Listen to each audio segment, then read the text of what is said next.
No, perché devo tornare ai ragazzi con i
Having some technical information from our coordinator.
is Dr. Hadji Niang, that work as a consultant for WHO into several sub-Saharan countries, and also he is interim director of several scientific programs for the Pan-African Mosquito Control Association. So please, Hadji,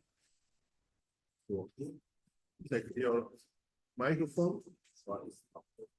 Let me turn it on.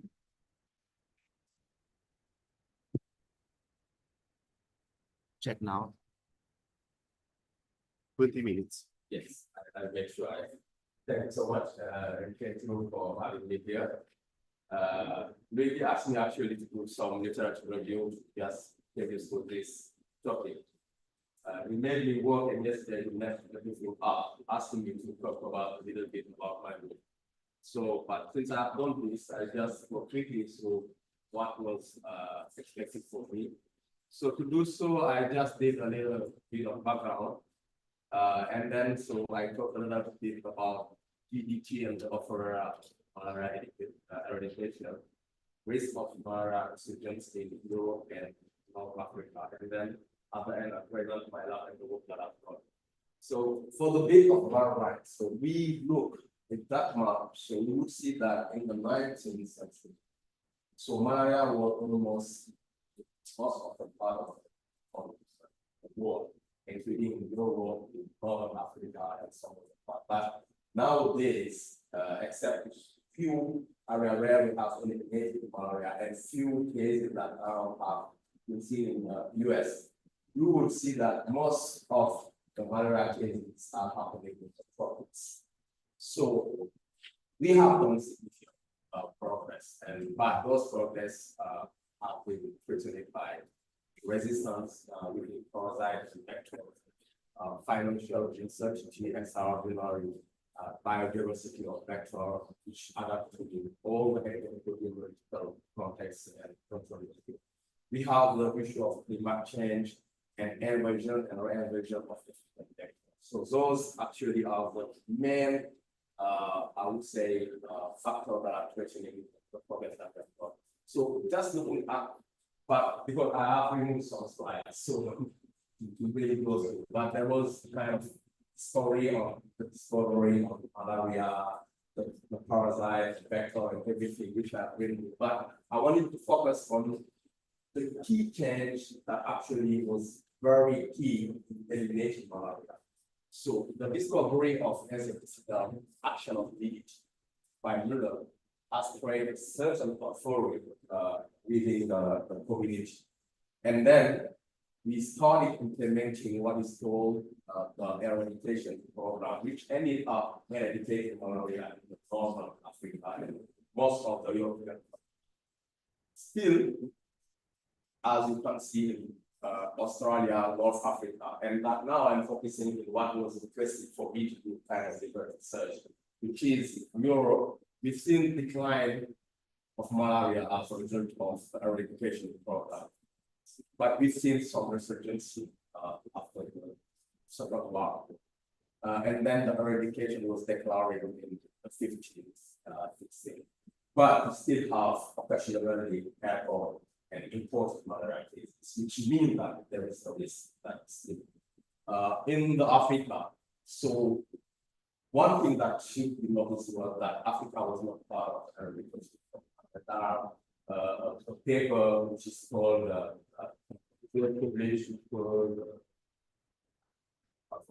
but that explains really the rationale why we put it Africa, because of use of vector, the tigers, and all those stuff. Africa was not part of it. But due to some drastic change in the Northern Africa, malaria was eradicated, and we've seen that few African countries actually, including the Northern Africa here, were free of malaria.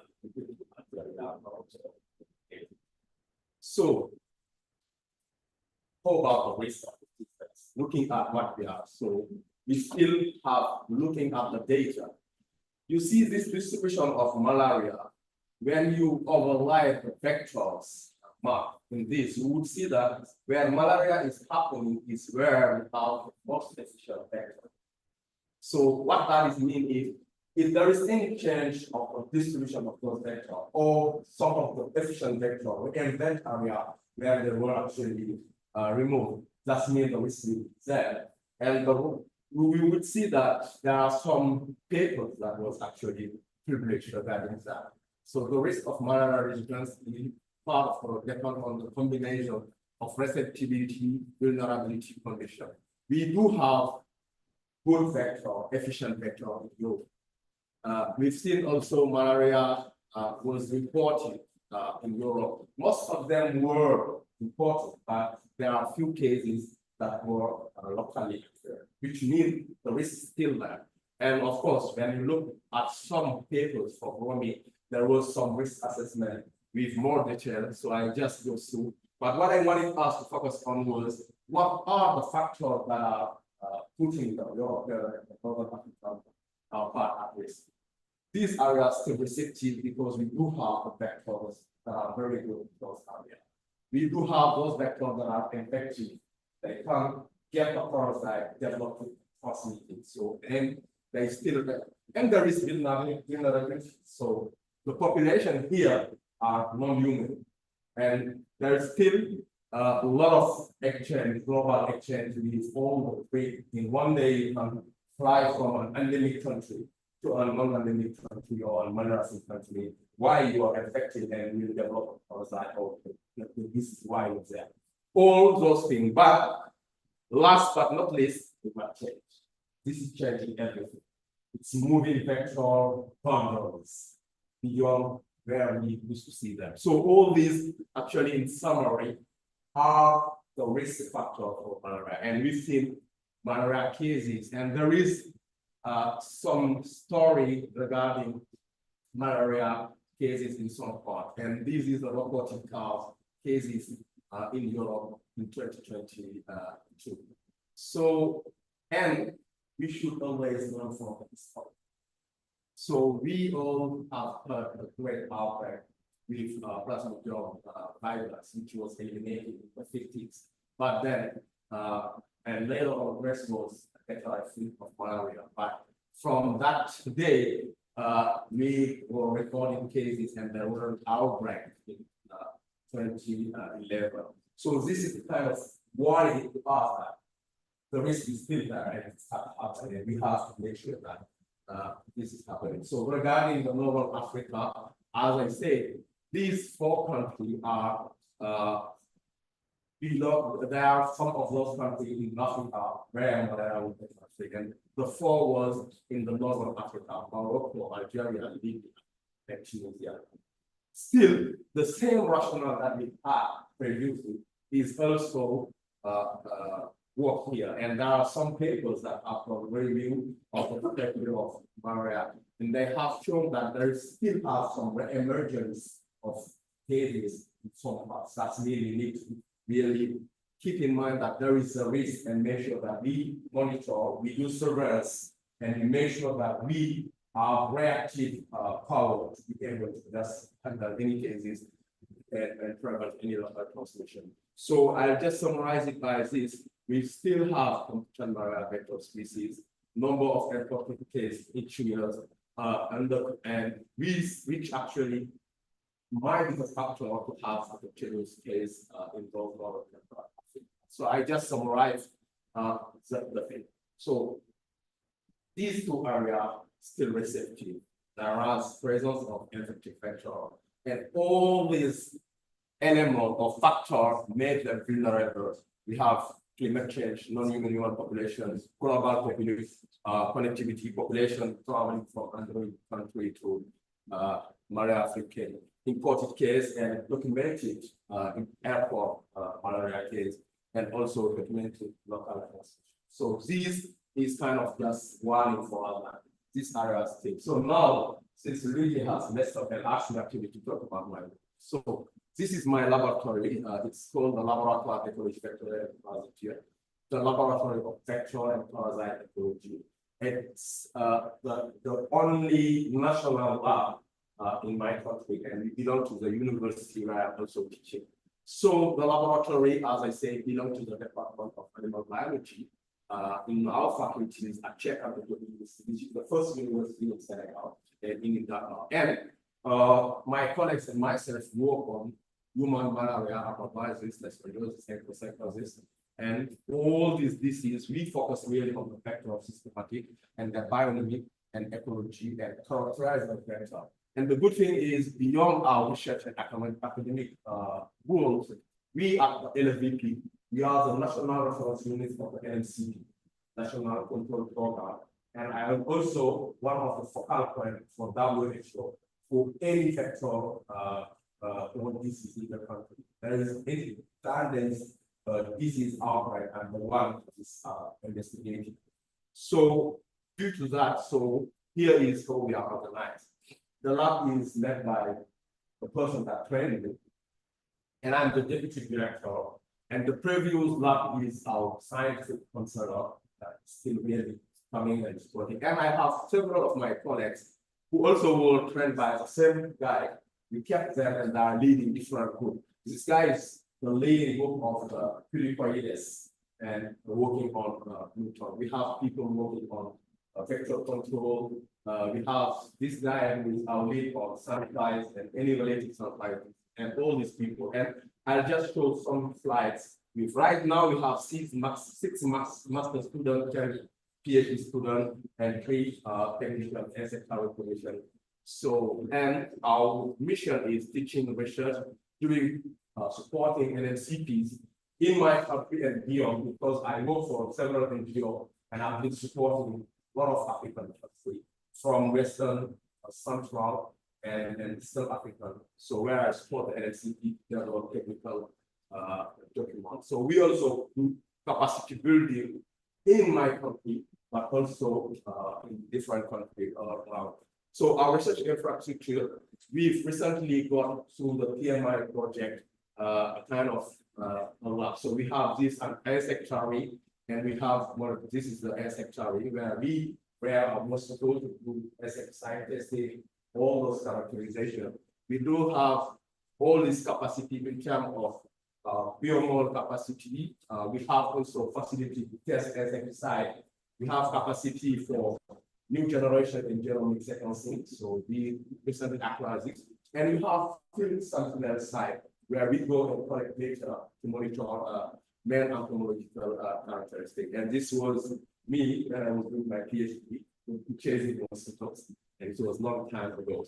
And we have also field station with some field cuts, because we are one of the WHO reference units actually to test products, insecticide or vector control products. So, and this is located something like 50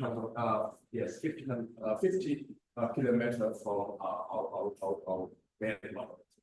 And some of the work that we do is to investigate the immature population. So we lab them, we do multiple identification, we do some testing, we do some molecular testing, and we do also the same for average mosquito. We look for the blood source, blood meal sources, infection, and also molecular typing of the different vector.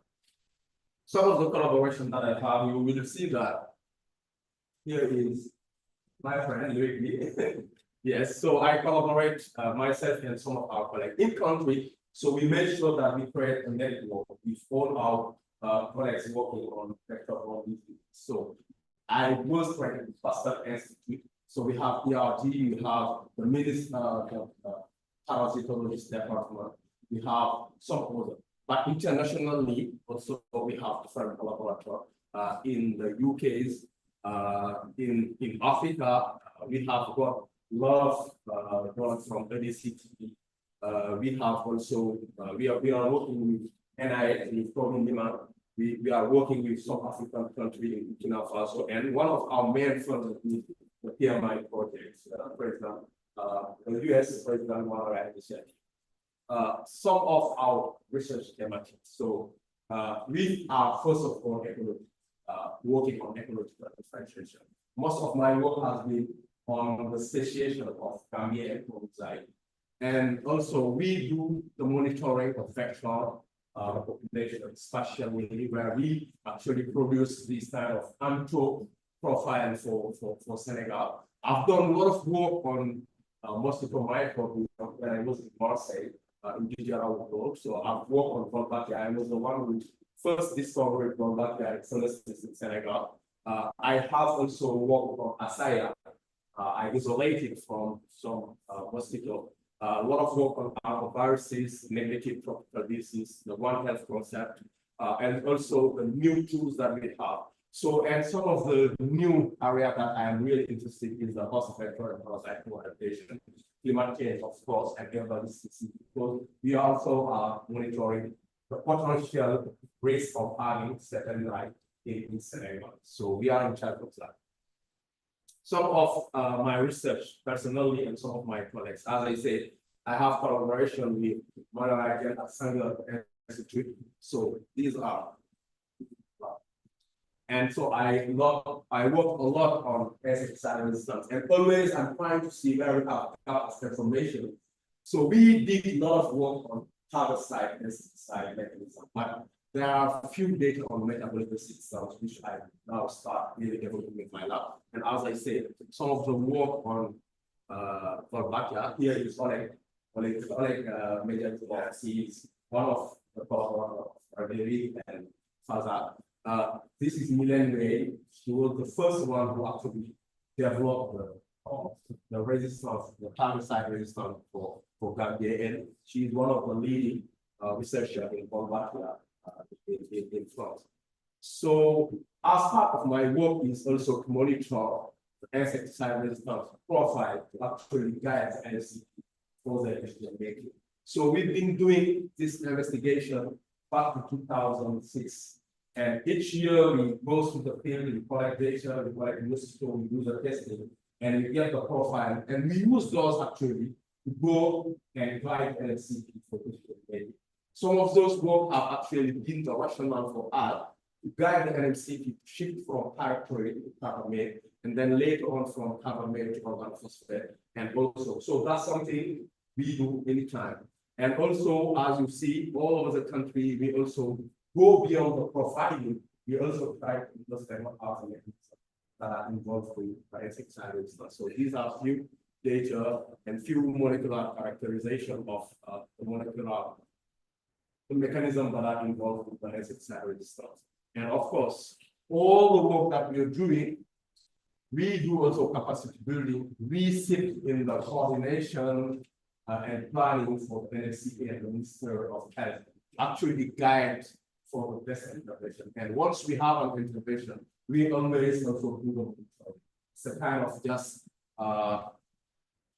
so, and now, since I'm here, I wanted just to present the work of some part of my colleague. He is our specialist on everything that is related to arbovirus vectors. And he has done a lot of work on arbovirus characterized doing the transmission testing and all the stuff. We have Mr. Sunfly, who work on, yes, sunflies in dogs in Senegal, and he also has done work. As I will say, Musa has been working on pilicoides and has done some of the research. Also, in our lab, we are always looking at the risk, so flooding, climate change, and urban malaria is some of the interest, and my colleague said, which is one who was doing that work. We also monitor, as I say, tools and intervention. For instance, there is a key character of characteristic that is important when we use net, which is called the durability of the net. You may have a net out there, but if it's torn, even though you have insecticides, it won't work no longer, and you need to monitor those things. So, and this is my colleague actually, who is in charge of this in our lab. And this was my PhD student. She took over now the work I was doing in my PhD. She was the specialization. Now she's doing a postdoc, and she is now interested on the mating behavior of the vector population to characterize what are the pre-mating barrier that extend and have speciation in some species. Yes, so I also just have selected some of our publications to just give you an idea of snapshot of what we do. So as you can see, we've worked on the speciation, and my work have actually contributed to raise these two species form that was initially called form. Now they are raised as species. We work on insecticide resistance, we work on nets, we work on urban malaria, and this is our first report of Volvatia in fluorescence population, and also insecticide resistance. So we do have a lot of papers we are publishing in different journal, and so I'll just go quickly and thank you for your.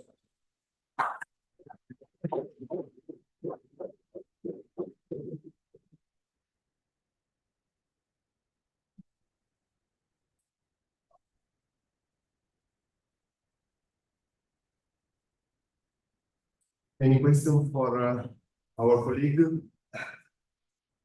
Alberto.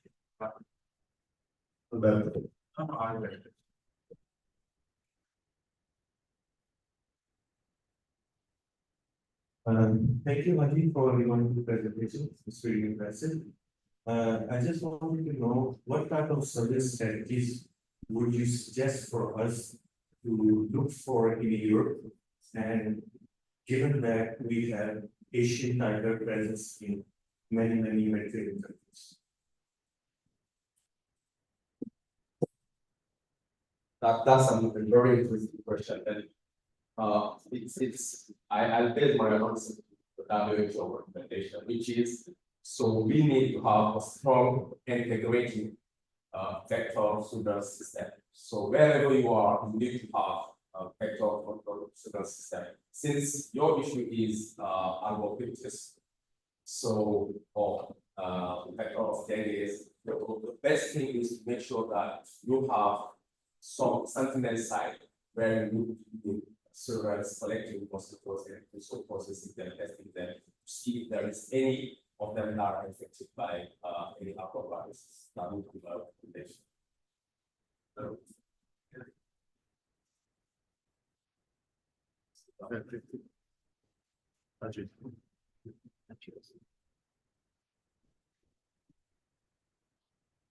Thank you for your participation. Really nice. And something that it's very important to say when you talk about the potential interaction of EU and the United States, you have to be very careful, because the problem of the introduction of some cases, it is okay, it's a reality, and we have many cases of malaria also in Italy, with the travel with the people traveling there, or the language malaria and so forth. But the real risk for the interaction and the settlement of malaria is very low.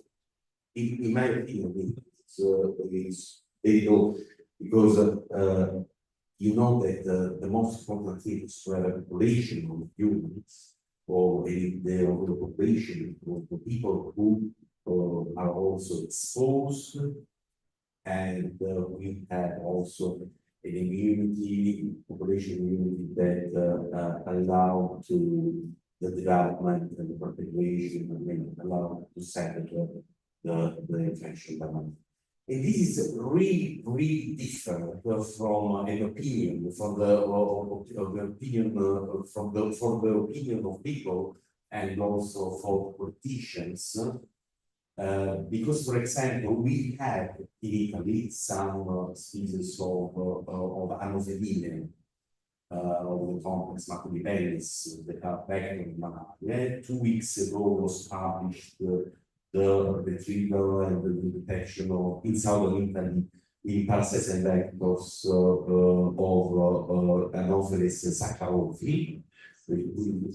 Yeah, okay, but it's not really a problem. We have to be aware, we have to be careful, but this is very important, because you know that, for example, here we also consider, and we have problems with the public opinion, and with politicians. And now in Italy we have the right part, conservative part, And they use this information just to create fear and to drive their politics against the migrants, against the introduction of potential international business. So we must be very careful assessing that. This is a provocation. It is not a problem. We have to be careful. We have to monitor careful. And for sure, it's not a problem of migrants, because in the case of migrants, probably they are the people who are much that are very controlled and checked at the entrance, much more than other situations. Thank you for your comment. Totally agree. I hope that none of those extremists is here. But I think this is a safe state. But my point here is we need always to go back to the history. Have you heard the outbreak of malaria in Brazil? Which was actually eliminated by Fred Sommer. So what we're trying to tell people is, he said it, I'm one of the WHO experts, and I am one of the people evaluating any country that have eliminated malaria. So we have different steps. You do control, you do pre-elimination, and you do control for actually surveillance to prevent introduction, which means in all the area where you eliminating malaria, you need to set up a very strong health structural policy and surveillance system to prevent malaria to get back. And you were talking about population. For instance, I grew up in a country which is endemic of malaria. So when we are young, we have malaria cases, but throughout the years, I developed the immunity, which is not your case. When you're traveling to Africa, you need to take prophylaxis. What does it mean? It's you are vulnerable population. And the risk now with the climate change is the boundaries of vectors are moving up. And there are good, very good, efficient vectors from Africa. The day those vectors will establish here, it's a big risk. What I'm telling you here is not to create this fear, but warn us that what you've done was great, but just make sure that you maintain all the effort so that this never get back here. And we have in the history countries that have eliminated malaria, and then they got big outbreak. The Brazilian outbreak have killed more than 30,000 people in 1 year. So it's just kind of warning, but the point I got it. And I used to say to people that when I look at malaria, based on my experience, it's a disease of poverty. If you develop people, you give them the resources to be able to protect themselves, you will reduce malaria better than doing anything else. And in your countries, I was doing some lectures, and they told me actually Roma was one of the endemic area of malaria. Yes, yes, all the area of Roma. But it's just for us to, to be keeping in mind that nothing is upright. And there are changes that may just hamper everything that we've done so far. Okay, thank you. Thank you, and so the next speaker is a friend from Rome, Simona Gabrielli from La Sapienza Laboratory. She works on human parasites, and we will merge also with Hadji, because we'll speak about another hot topic of Simona was this, because also touched by Domenico, because in this dissemination between researchers, I think that I agree with Hadji that should be sharp, but in this also I agree with Domenico, because we are talking about communication. What is get out of our lab? It should be mystified, should be used, and has been used. And Simona has done a very great job with migrants. And past year we have a lot of campaign in the media against migrants, against people from Africa. And this is not true from a scientific point of view. So just to close this, please, Simona, welcome. Thank you. Thank you, Antonio, and Luigi for inviting me in this beautiful workshop. And thank you to Patricia for the logistics support. Thank you so much. Okay. Yeah, that is better. And my talk will be focused on the emerging Pacific disease in the Mediterranean area. So talk about malaria, of course, like the previous speaker spoiled the part of my slides. And of course, I will talk about leishmaniasis, Chinese schistosomiasis in 20 minutes, don't worry. And first of all, several events in the centuries, such as, for example, the colonization, the war, and slavery, have led the expansion, the spreading of several infectious diseases, not least the COVID-19 that we remember very well. In addition to this event, other global changes, as for example, the urbanization and the climate change, as Camilla said very well, changed the epidemiology of several vector-borne disease, favor the increasing or the decreasing of vector-borne disease depending on the vectors. And all this global change favor allow the spreading of several infectious diseases in area previously considered free. In particular, the migration in all its forms allow the introduction and the movement of the people, movement also of the animals of several parasitic diseases. And in particular, the Mediterranean route is one of the most important routes of migration. And through this route, every year, thousands of migrants risk their lives looking to reach Europe and looking for protection or for improving their living condition or trying to improve their living condition. And through the Mediterranean route, okay, change again. It's a joke. Change the microphone there. And so, through the Mediterranean route, the Plasmodium virus, which is one of the most important Plasmodium species with transmit malaria, arrived in the past in Europe from Africa. And now I don't want to spend the minutes to describe the life cycle of Plasmodium parasite, but I want to focus your attention on the early stage of the parasite, the gametocytes, which represent the transmission stage from humans to anomalous vectors. So now the malaria is endemic in Central Africa, part of the Latin American and Asia, but in the past was a very important public health problem also in Italy, in particular in Central and in Central region, Central my region, that's region, in Tuscany and Sardinia too. And the name, for example, of the disease, malaria, is an Italian name. But we eradicated malaria starting from 1950 to 1970. But notwithstanding we eradicated the malaria, we observed a lot of malaria cases, a lot of important cases, as the previous speaker said, in Italy too, and in Greece they observed sporadic cases of malaria in a person without travel history to endemic countries. And recently, as the medical said, one of the most important factors of malaria, Saccharomyces, was described after 50 years in Puglia region, so in South Italy.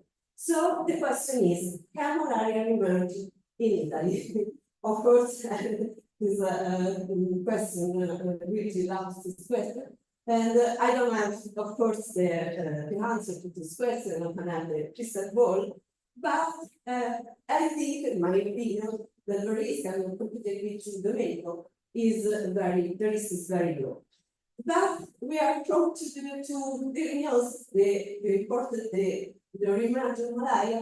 I think that we are not ready, because the diagnostic method that we use to diagnose malaria are not useful to detect the gametocytes. Normally, the gold standard to identify malaria is represented by the microscopic identification of the parasites in the tick and thin smear.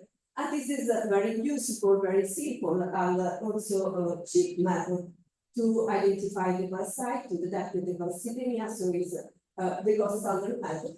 But it strictly depends on the operator, to the expertise of the operator, and it is also a low sensitive method. So we can identify the gametocyte of the parasite only if they are with a high load, like parasitemia. But normally, in a patient from endemic from malaria with fever, we observe the trophozoite of the parasite, the first stage of the parasite. Only the gametocytes are very, very uncommon. So normally in the laboratory diagnosis is useful to perform the diagnosis of malaria using this rapid diagnostic test or molecular test, which is a very useful test because with the real-time PCR we can detect the parasitemia and we can identify the plasmodium species.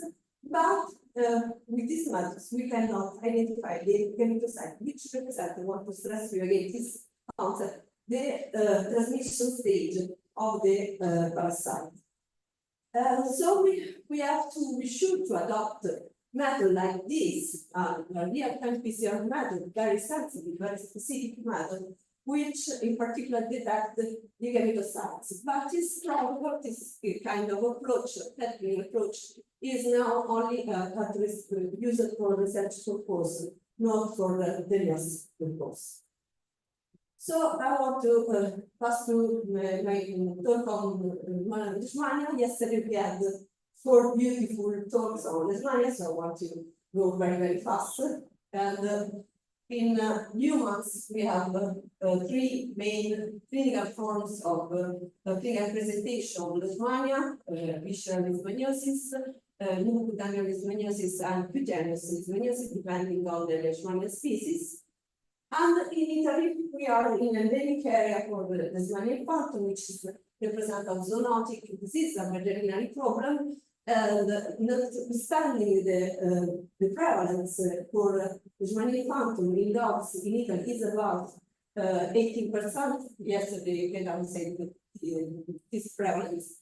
And back in southern and central Italy, we have the prevalence in the dogs for more than 30%. We have, and notwithstanding the leishmania is a notifiable disease, we observe area only 2 cases of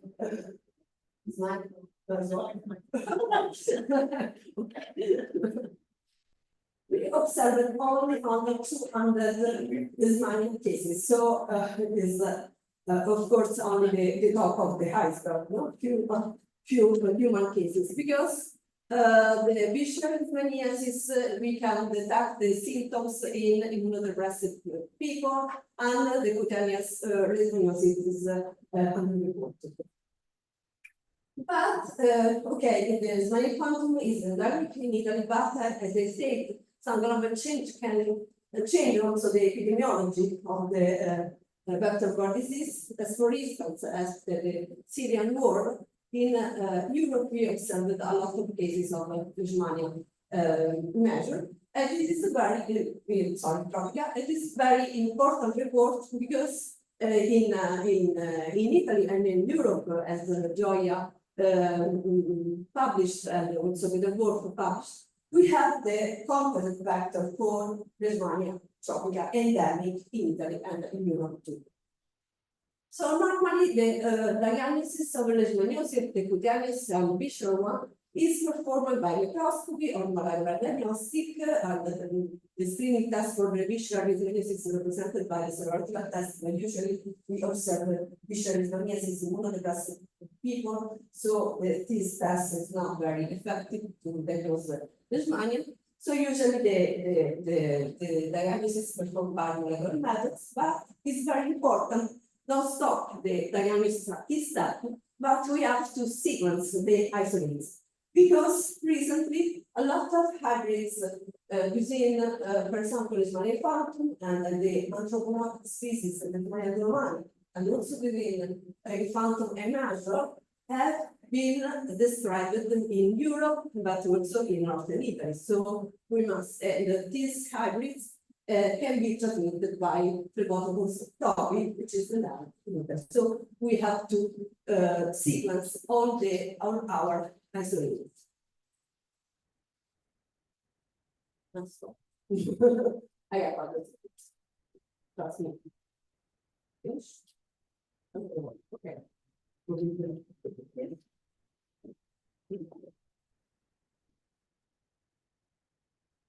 Although it's like what? Check now. Okay. Now I want to introduce my favorite parasite, which is the parasite which is the parasite. This parasite is endemic in Central South America. It's transmitted by bats, it's in bats, the tratomine bats. The name of the disease is Chagas disease, that it is Niang, the Camus Chagas.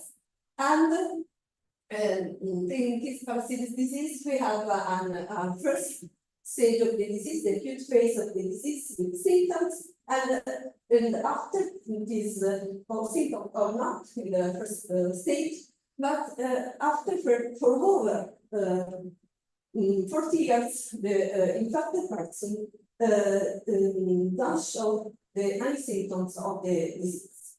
And only the 30% of the infected people can develop the chronic phase and severe phase of the parasitosis. This video, I took this video in Colombia with Camille. And the Chagas disease is a neglected disease related, unfortunately, to poverty. They affect some region, some very poor region of the Central South America. I took this photo in a rural village in Bolivia, where I carried out some international commission project, because the triatomine, the vectors live in the, for example, in the wood piles outside the house, and also in the hall of this very poor house. Indeed, one of the methods to control this parasitic disease is the housing.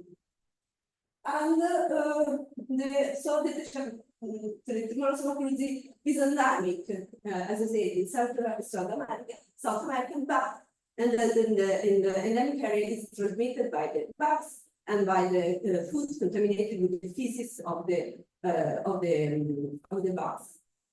But in the last years, the social problems, political and economic problems of several countries in South America had led the movement of several Latin American people from South America to, for example, the United States, and also to Europe, in particular to Spain and to Italy, because our languages are very similar. Spanish is very similar to Italian.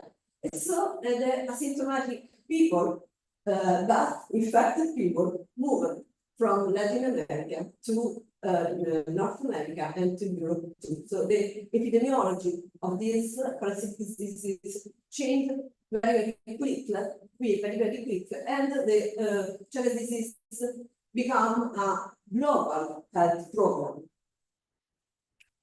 And here it is like you can see the surveillance for Chagas disease of migrants from Latin American migrants. In particular, we have the Bolivian people, which had about 80% of the prevalence for this disease. Also, the Paraguayan people, they have very high prevalence. And here in this map, you can see the number of cases of Chagas disease in Europe.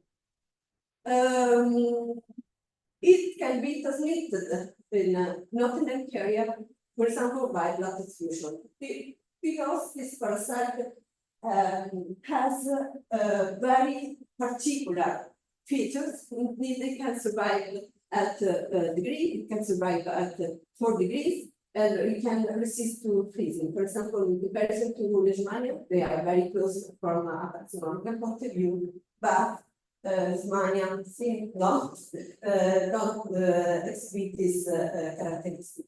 So it can transmit by blood transfusion. And actually, the screening of the blood donation for Chagas disease proposed by the WHO is performed by 2 different serological tests. But understanding the recommendation of the WHO in some North American country and also in Europe, this screening is performed using the single test. And we don't have a consensus on the reference method, and no test is considered the gold standard. So in some European countries, we perform this screening, but it's without without reference test.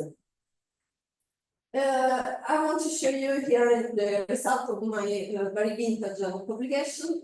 We collected the serum and the blood samples from 150,000 volunteers, blood donors from Latin America. We performed this study collaboration with the blood bank of the University of Rome. And we tested the serum using, as recommended by the WHO, using 3 different serological tests, and also we tested the blood samples with the PCR. At the moment, we don't have the real time, but only the commercial PCR. It's a very old study.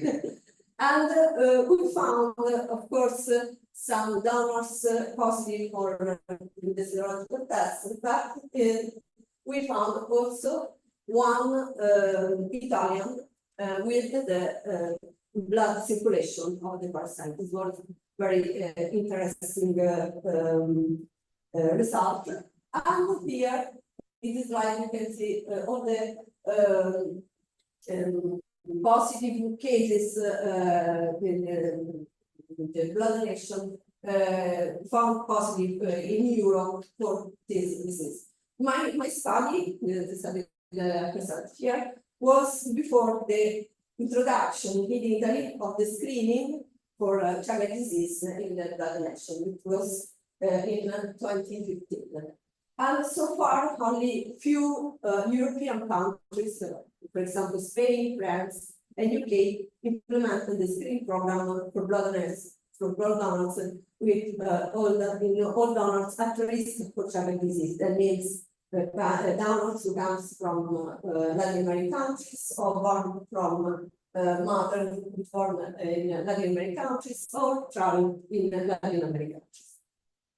In addition to the blood transfusion cases, we observed also pediatric cases of Chagas disease because the parasite is vertically transmitted from mother to children, to newborn. And in Spain, they observed, they reported 35 cases of pediatric cases of Chagas disease. In Switzerland, 10. We observed 1 case in Italy, and also 1 case was reported in Spain. So, of course, the physician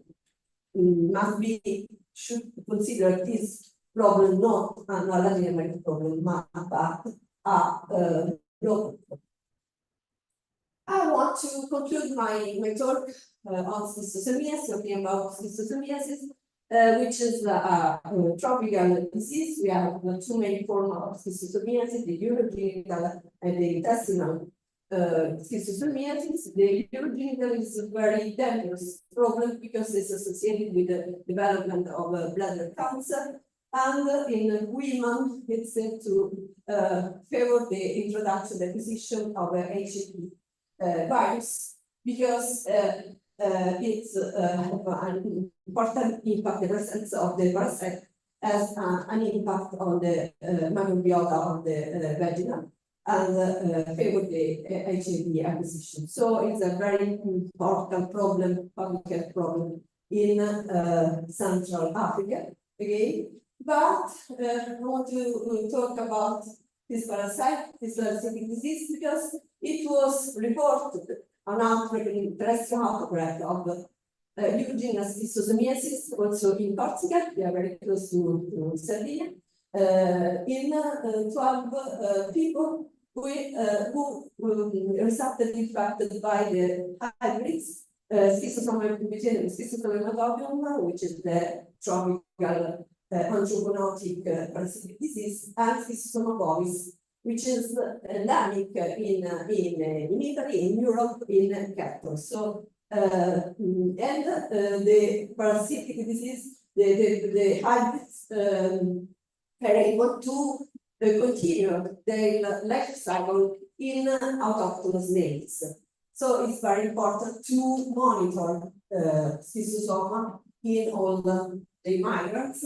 At the moment, the guidelines suggest to diagnose parasitic disease only in symptomatic migrants, but we found two migrants positive for schistosoma without without symptoms. And I want to conclude my presentation showing you this amazing video. But it doesn't work. Yes, maybe. And you can see the presence of the larva, the schistosoma larva. So very alive larva. So that is important to underline, to highlight that it can continue its life cycle in autochthonous range. So in conclusion,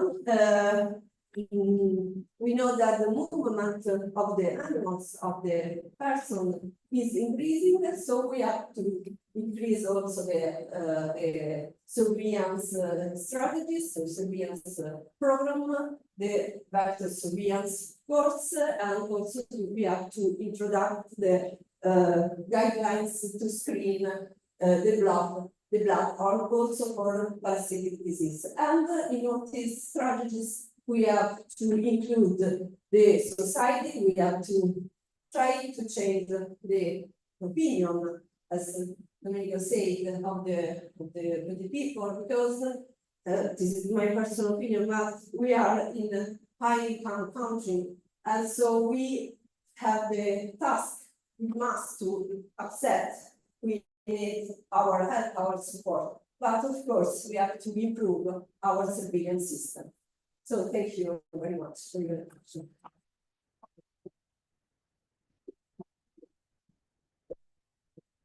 Thank you, Simona, very nice presentation. Any questions from the floor?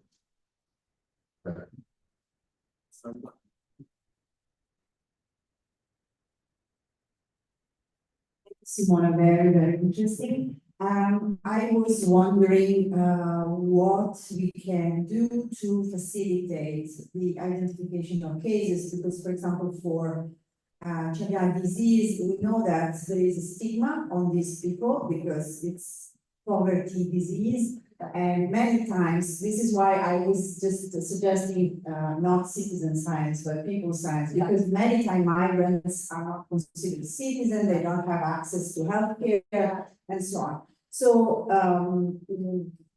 what is your suggestion for a good strategy to try to identify cases without stigmatizing people, and to try to I don't know, also to facilitate medical doctors in understanding that these diseases are just traveling with people, not only for migrants, but also anybody that visits these countries at risk. Yeah, I think that we have to increase the, for example, some hub, some health center for example, in the airport or the hospital that recognize this disease. We have to implement the guidelines for the drugs. Yeah, we need to have a guideline for the, for example, you come from Latin America, we must screen for Chagas for other disease.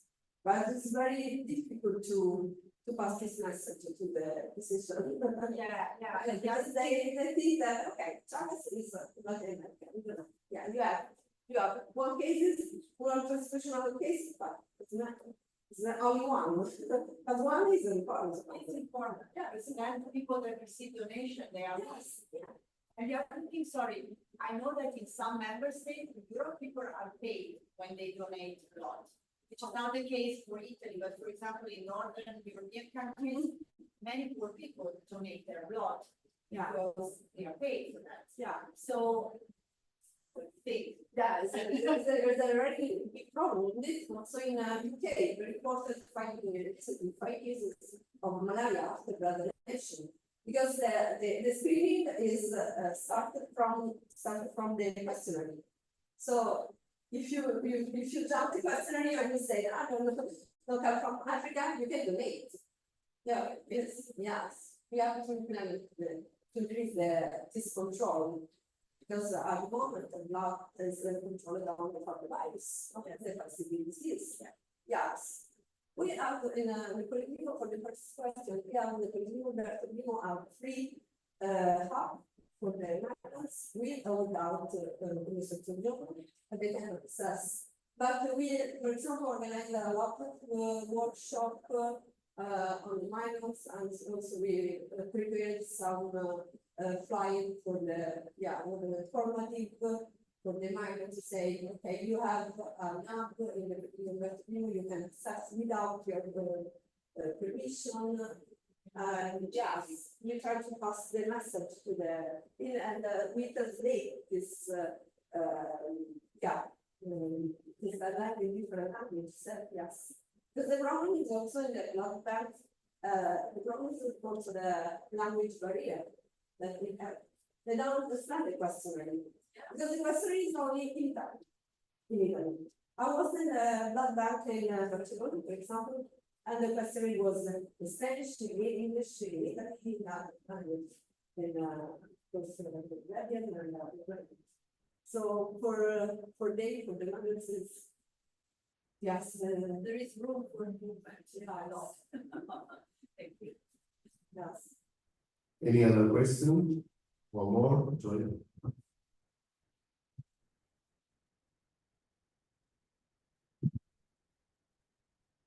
Wonderful presentation, and I'm interested about your opinion concerning macropods. You show a lot of information about mosquitoes, like Anopheles found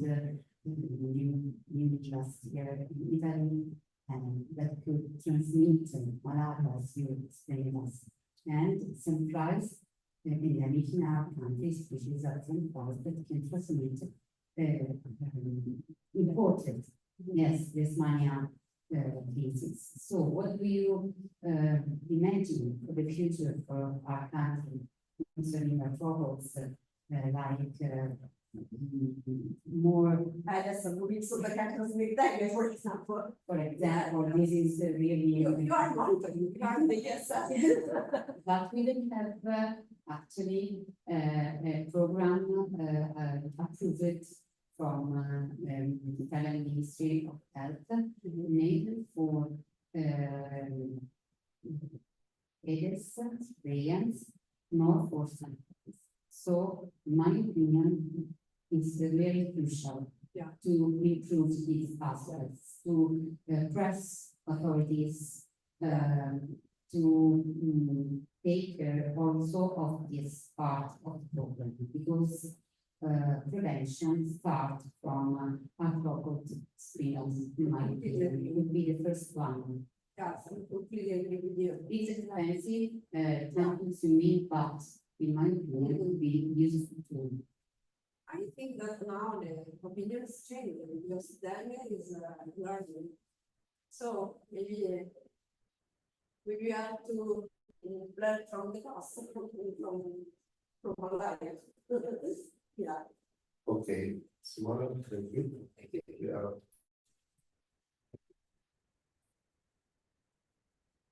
Now we have the last presenter, the man that started all this.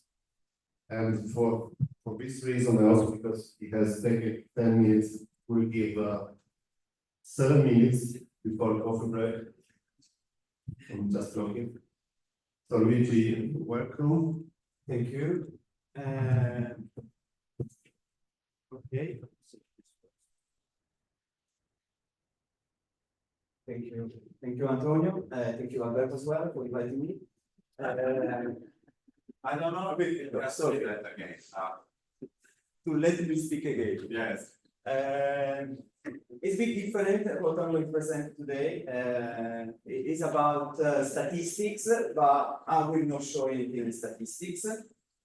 And sorry, let me say that this work, which is carried on in Africa, is funded by several funders, and those are under there in the first slide. So I just started in 2009 mapping main infectious diseases.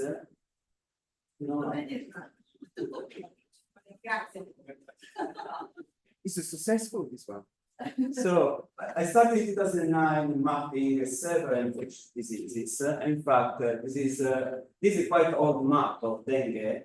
But then I went with many other diseases, mapping, and actually all these are for sale, so I'm quite cheap. If you need a map of any disease you are working on, we can send for £10.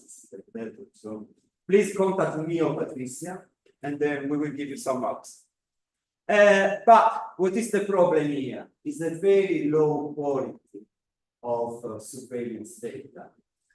And what we are trying to do, most of my research is actually trying to improve this quality. And today is, my talk is how we can improve using statistics, the quality of surveillance around the world. Because there are many, hundreds, thousands of mosquito surveillance going on every day. These are the conclusions of Gabrielli article that, and this is the opinion also from WHO, that mosquito surveillance is seen as an intervention itself. It should be considered like that. So when I started looking at this problem, we found that even in literature, even people publishing a scientific article tell you very little how to decide how many locations, how often to sample over time, and why that particular location. And this poses several problems. First of all, if I want to redo the analysis, I don't know what was the assumption or the priorities, the target. And secondly, if I want to use the data as we do now for very large scale geographic, will be very difficult to work to homogenize data coming from very different surveillance systems or surveillance approach. This slide, I'm not going to explain much about this, but just what I want to show here is what you try to do as a very different spatial design. So you have a very different, according to what you like to do, there is a different solution of what we are doing, or what you are, how to achieve that target. Adaptive optimization is becoming very popular. We are trying new spatial adaptive sampling design in Ghana and Mozambique, and we will have some results towards the end of this year. But again, there is nothing here for you to learn, to remember. My only message here is it's not that if I'm targeting biomics, then I can use anything I want. It's not like this, unless there is no real information. This example is an example from South Benin, where we did an initial surveillance,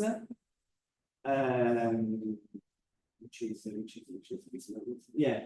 This is an initial surveillance with 30 locations. This was to collect Anopheles. Then we analyzed this data and come out with an almost different spatial design. And the message here was quite important for the National Malaria Program because we were saving them money. Because they started with a 30 location, and at the end, actually, they needed only 17.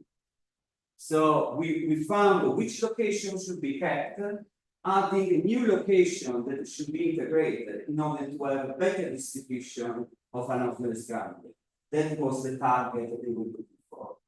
And you can imagine that passing from 30 to 17 is saving a lot of money. Not everything is perfect. The model has some issues. We had some issues with the model, but this is the approach of adaptive. You should revise regularly and see how you can improve maybe also the model uncertainty. The other example I want to give is something that I really care now, which is analyzing the interaction between malaria and the different species, vector species, jointly.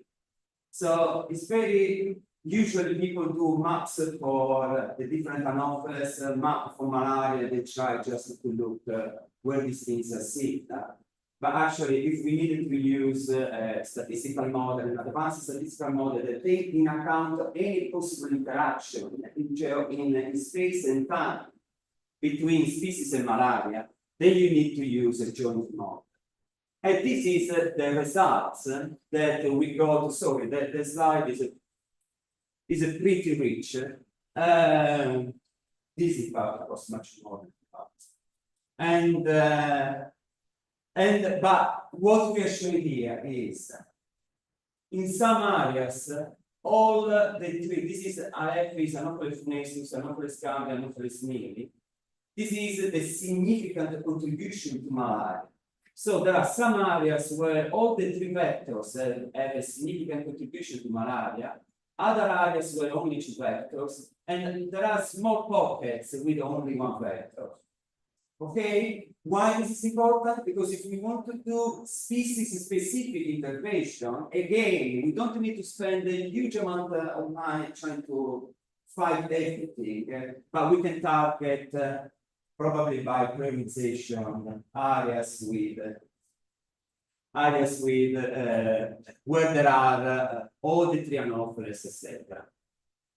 The right one actually is even more interesting because these are what we are not able to explain, but are still related.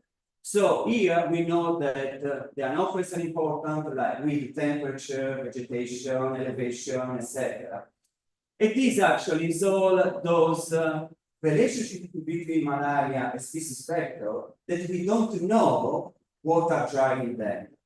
And again, this is very important because in the center, I don't need to explore more, but in some areas, I can investigate more to understand what is driving this relation, this residual relationship that we were not able to explain by the environment and plus species.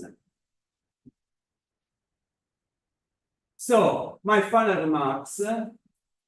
We need to provide, and here it is perfect all this, we need to provide information. When you do surveillance, you need to know a lot of things.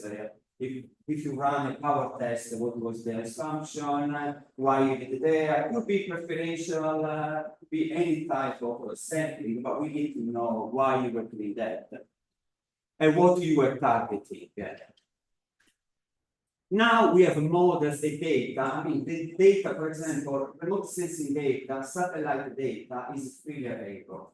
So it's impossible to do a model without ecological data because you can find the resolution sometimes is not ideal, but anyway, we don't have excuse to not use environmental data anymore.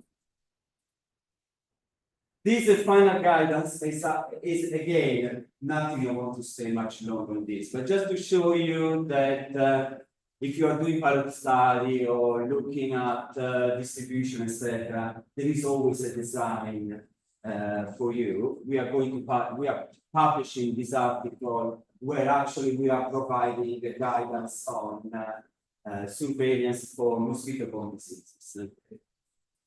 And I want to attach this message to Simona's presentation because I really care the fact that we overthink about mosquitoes, but actually malaria is also a poverty disease. And I'm really stressing this, that we are so obsessed with mosquitoes and other things.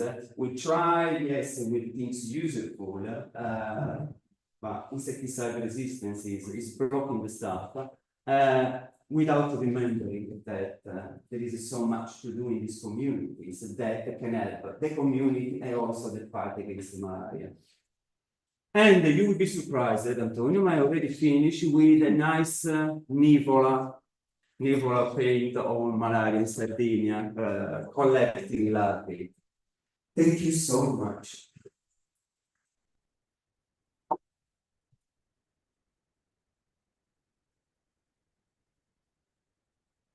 Any question? They are all sleeping. Albert, yeah. But Alberto doesn't count.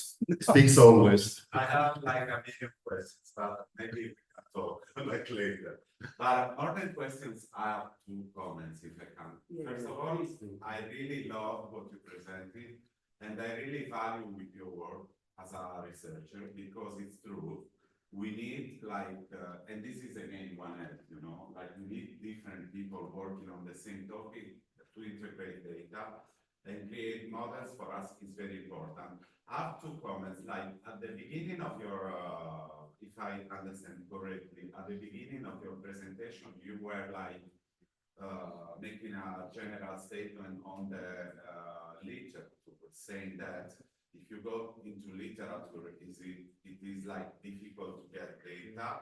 Probably, I think that's you know, pre-existing bias because publishing surveillance data is something that is not easy and not appealing because, you know, it's something that at the end of the day is almost an exercise. So unless you have something very interesting epidemiologically or like some molecular interesting data or new pathogen, and so you publish what is more appealing scientifically, you don't publish the routine work. So I don't think that literature is the best source of data for, you know, people that want to do retrospective studies, like in your case. So I would go to institution and ask them to provide more, you know, comprehensive data. I think, I don't know if everybody agree. And just to this one okay. comment, actually, my plea there was not about the scarcity of data. It's actually when you publish, you need to tell me how you collected the data. And this information in the methods of articles is often missing. You say, we went in 30 location, we put the traps, exactly, those location, why you decided 30, why you are doing weekly instead of monthly. This is all the information I need for me to create those first maps that I showed before. So. No, I understand your point, but probably how can I say, the motivation for publishing a study are not always linked to reliable distribution and diffusion data. So you just maximize your chance of seeing what you are looking for without thinking like, is this representative of this area? Well, sometimes you do that type of study, but sometimes you don't, no? And now you make me forget the second question. But no, and okay. I know. No, I'm really tired. I think I need out. Okay. Do you should take a We'll coffee? think about the second one. It will come back. Okay, two things before having a coffee break. First, I need where is Alison? Okay. Yeah, Alison. I need from every participant, every speaker, a very short take-home message written of a relation, of a topics, because we will use to make a press release. So this is urgent, as soon as possible. And you have the task to collect all. A very short take-home message, 3 lines of take-home message from my presentation to the public opinion. Okay. So if I can, I ask you the second part. Yeah, but no, before, another thing important, this is for Patricia, we need the confirmation for tomorrow for the Asinara Island. And also there is Veronica that will host us tomorrow at Asinara Island. And we need to know, because we need to know for the boat and for the 4-wheel car.